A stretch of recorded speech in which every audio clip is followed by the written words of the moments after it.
Hello there, Seraphim17 once again. This is my Ys VIII, Lacrimosa of Dana, Inferno walkthrough. That right there is one of my least favourite textures in the game. This is a mandatory climbable vine, and you can see the direct seam bang next to it. They didn't even try to hide it.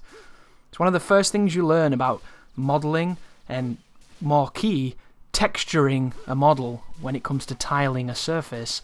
And I have no idea why it's like that, but I always see it and I always hate it. Anyhow, this is the Baja Tower and the Exmetal and Carveros bosses.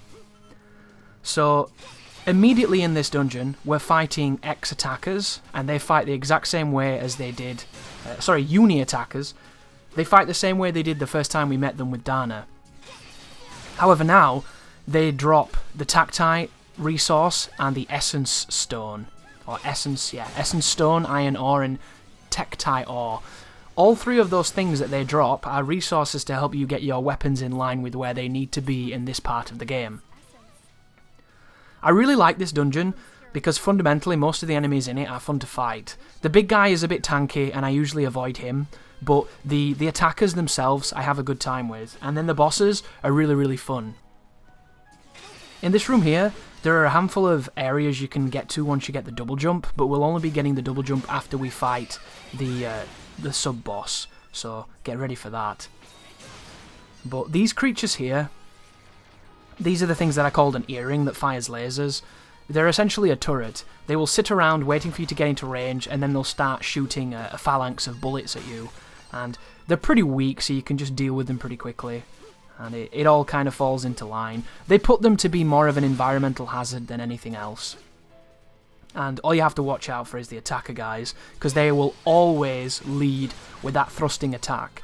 And as much as it's an easy parry and a guaranteed kill, if you don't see it coming, it will hit you from off screen and cause all kind of chaos. But climbing through here, there's plenty of resources to pick up. There's a couple of decent treasure chests that have got some stuff that you might use, you might not use. And I can use this as an opportunity to speak a little bit about the bosses. The first boss is kind of a construct humanoid that has a big mace. And most of his attacks are really easy to parry and kind of counter. There's the Blade Ring 3. This is one of the first opportunities to get this, I think. So it's really nice to have that extra 30 strength for somebody to bump their damage up. It'll clearly work better on you, because if it's anything like Ys VII, and I'm not entirely certain how this works, but the people in your team do not do full damage. They do a diminished value to make the game a bit more balanced. Which is perfectly fine, because all I want is for the team to attack. There are times when the AI attacks really well, and there's times when they don't. And if you can get them to attack during certain sequences, they can really make a big difference. There's two ways that you can kind of manipulate them to do that kind of damage. The first way is, if you do any move that involves freezing the enemy, any move that has a type of hit stun. Laxia has a thrusting move that then ends in an uppercut that freezes the enemies for a second or two before she does the uppercut. Hummel has a very similar move as well, where he does a stinger into them and then freezes them for a second and then detonates them. In that moment where they're frozen, if your team decides to attack them, they can deal damage. If you get a good RNG spin on the AI, they'll attack quite a lot, and you can end up doing tons and tons of damage. One of the best areas for this, or that right then, was a lock-on fail. Something I haven't discussed that needs to be said. Oh, another thing about this creature too, he is of course weak to strike, so you're going to have to use either Sahad or Ricotta on him, and they will do good damage, but break him and then swap to somebody else and finish him off. And there's the power of the Savage Mask just then. But the lock-on in this game is really good until it decides to fuck you. It's just one of those things. It happens, it works surprisingly better than you'd think, and it only does it every so often, but when it does do it, it is kind of the end of the world. So you will oftentimes find yourself trying to lock onto somebody directly in front of you, and it will lock onto somebody directly beneath you, or directly above you on a floor you cannot even see through a massive wall you cannot phase through. So it's kind of confusing. The game in its defense though does give you a whole host of options to change how the lock-on works, so if you want to mess around with some of that, you can definitely look into that and fixing it that way. Which has just reminded me of a problem that I had at the beginning of the game that I didn't mention, and I probably should have. So I'm going to mention it now and hope that you see this video, which you possibly might not. If you have problems with the controller's input when you first start playing Ys VIII on PC, The biggest problem that I had was when I turned my camera's sensitivity to the highest it would go, I found that it was ambiently straying by itself. And in some games you'll notice that your character moves by themselves because you might have a strained analog that's dead zone is kind of sagging and it makes it move without you pressing it because it's a bit knackered. That's not what this is. This is something completely different. My right analogs are usually not really that heavy-handed on them. I'm more heavy-handed on movement than I am on aiming. So it's one of those things where I knew something was up, but I didn't entirely know what it was. And there's two sensitivity options in the controls. There's joystick sensitivity and there's camera sensitivity. Put your joystick sensitivity down to the lowest it will go, the complete bottom. And that way, when you increase camera sensitivity, you won't get that ambient rotation and that really strange like camera scrolling.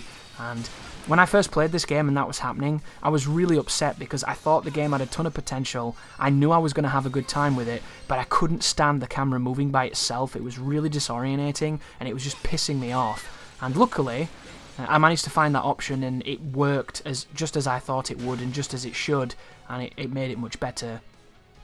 However, make your preparations because it's Exmetal time.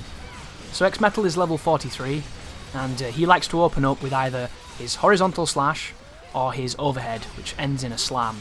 All of these moves are kind of slowish, not too slow, but telegraphed enough for you to easily guard too soon and get clipped. Use this as an opportunity to wail on him a ton, because you'll notice that he does not have the most HP. So here's his little laser ball. This is a move that you can parry in sequence and get some extra SP off it, some extra meter. But you don't really need to, because the first one makes you invincible and you can use the rest of them to just attack the boss. This move right now is a big active hitbox. If he uses this a lot, you can both get flash move and flash guard off that to deal even more damage.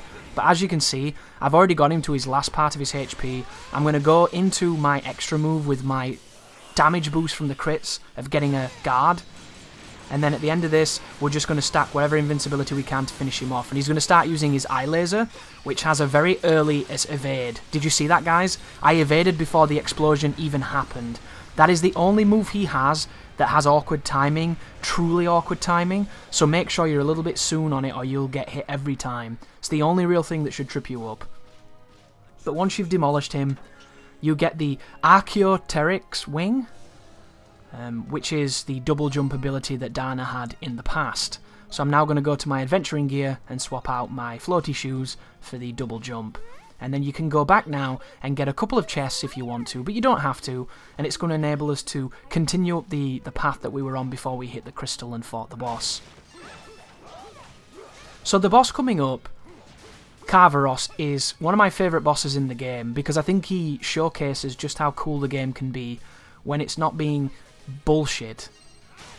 And that might sound quite harsh because I do love this game and I do think that it's immaculately designed in many ways, but I feel like every time they use projectiles, especially with bosses, and they don't model the projectile correctly, I feel like it leads to contrasting problems with being able to judge the depth and the direction and just how close to your character the projectile is. One of the best ways that you can judge distance in any video game is by having contrasting colours.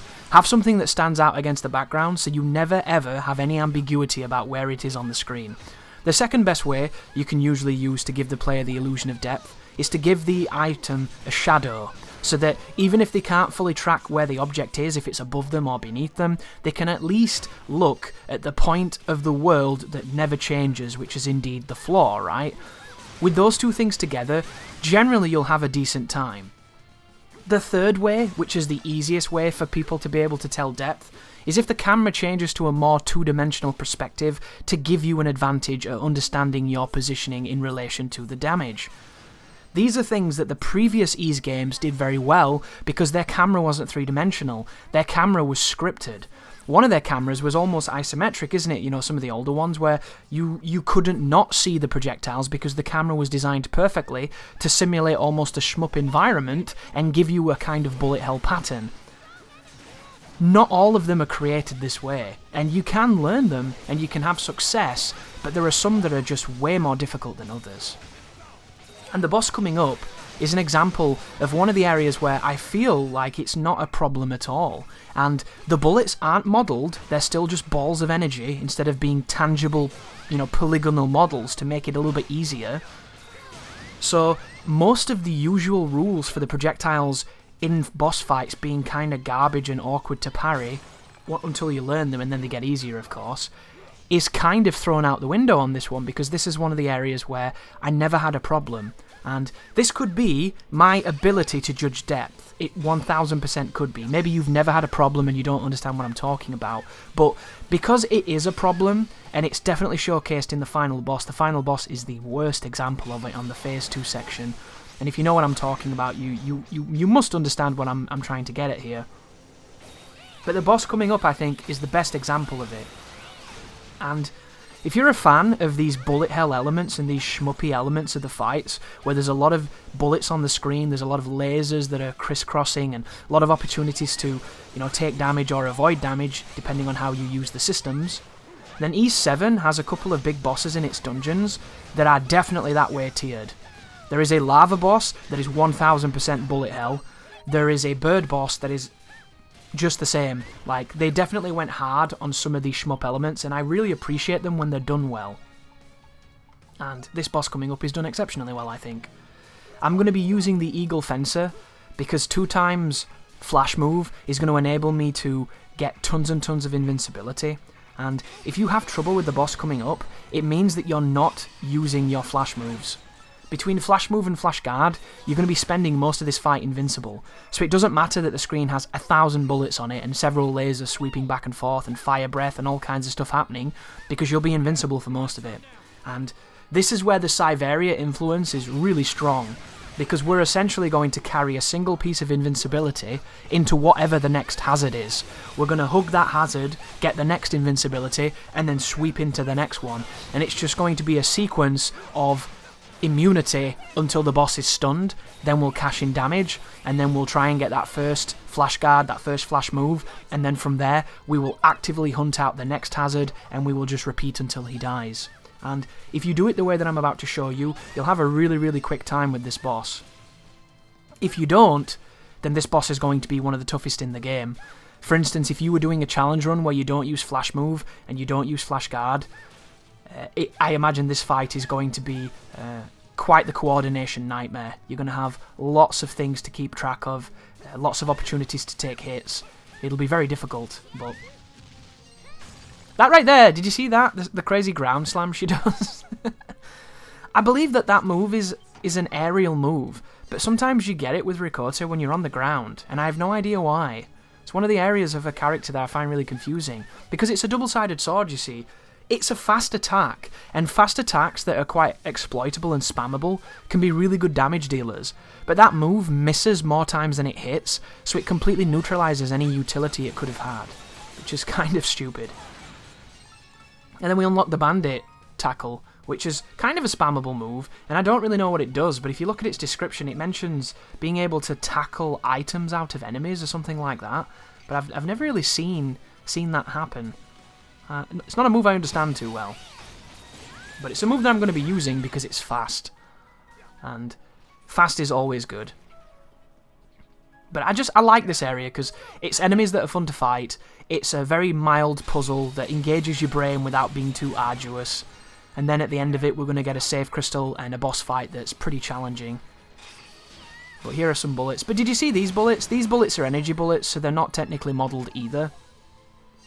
However, they're a very contrasting white against a nice grey slate background, and they come at you from above, coming downwards. I don't think they had a shadow, but because of all the other factors, because of the perspective, because of the colour scheme, it makes them not the hardest thing to detect distance from. And that's the philosophy that's going to be carried into the encounter coming up. But we're not there yet, so we've got a couple more uni attackers. These people are begruntled ex-students. They're on the offense. This is not an Antifa rally. This is a mechanized revolt. As we do some flash guarding, and there's some rare footage of me using a different character. No doubt some people will kind of... they will be pulling the strings of the Lacrimosa in regards to my character choice, because maybe you're a really big Hummel fan, maybe you really like Laxia, and I have been neglecting the other characters, but it's just because On the way that I play this game, the characters are more so tools than they are so characters, so I will use them for very specific reasons, and Adol is just the guy that has all the tools I need to win. But here is the boss. So there are 3 heads. There are 2 moving heads that will fire projectiles, and then there's the central head. You need to damage the core to knock Carveros down, and then when he's on the ground, you want to cash in your damage while he's stunned. If you have any moves that build stunned here, you will have an even easier time. You can actually get a move with Ricotta that builds the most stun in the game, and it's super good here, but getting it so early, you'd have to grind it out, and you really don't need to. But do you see how I'm catching the invincibility, attacking a little bit, then going back to the bullet and catching another piece of invincibility? And all I'm doing is making sure that I'm always refreshing my invincibility. The balls that come out of the walls, those 3-dimensional cannonballs, are the easiest thing to parry because they're tangible and you can see the depth and the judgment on it is much easier for me. The lasers are also similarly easy because they streak across the front of you, and if you're invincible, all you have to do is stand on the laser, press the button, and you'll refresh your flash move. But because we do so much damage, this boss is probably not going to have too much left to him, and we're going to kill him before he gets a chance to do anything. The one thing you didn't see that can get really bothersome is he can actually blow you and push you off the stage. It has nothing to do with fellatio, and it's a pain in the arse. But that's the end of the boss, guys. I did make that look very easy, and I know that it's not, so do not be disheartened if you've had a tough time there, because on the Game Facts fact that I recommended, he said that that was one of the hardest bosses so far, and you could have a really tough time with it, and I thought it was easy. So everybody struggles on different things, difficulty is very subjective, and as always, I hope the guide is helping. You take care now.